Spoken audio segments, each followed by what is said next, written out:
नमस्कार, मी ज्ञानदा कदम बुलेटिनमध्ये आपल्या सर्वांचं स्वागत करते।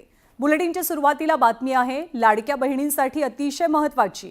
अपात्र लाडक्या बहिणींना दिलासा देणारी ही बातमी आहे।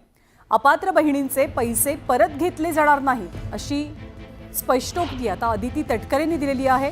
कारण गेल्या काही दिवसांपासून ज्या महिला या योजनेसाठी अपात्र झालेल्या आहेत त्यांचे पैसे सरकार परत घेईल अशी चर्चा रंगली होती।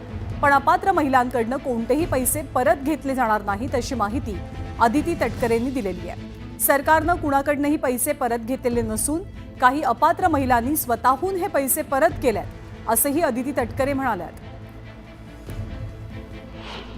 आजपर्यंत आम्ही कुठल्याही आतापर्यंत ज्यांना लाभ दिलेला आहे त्यांच्यापैकी कुठल्याही लाडक्या बहिणीचे पैसे किंवा लाभ हा परत घेण्यात आलेला नाहीये। हे मला आपल्या माध्यमातून निश्चितपणाने स्पष्ट करायचं आहे। आमच्याकडे वेगवेगळ्या जिल्ह्यांमध्ये स्थानिक प्रशासनाकडे ॲप्लिकेशन्स येत आहेत। कुठल्याही लाडक्या बहिणीचा लाभ हा आतापर्यंत शासनाने किंवा विभागाने परत घेतलेला नाहीये।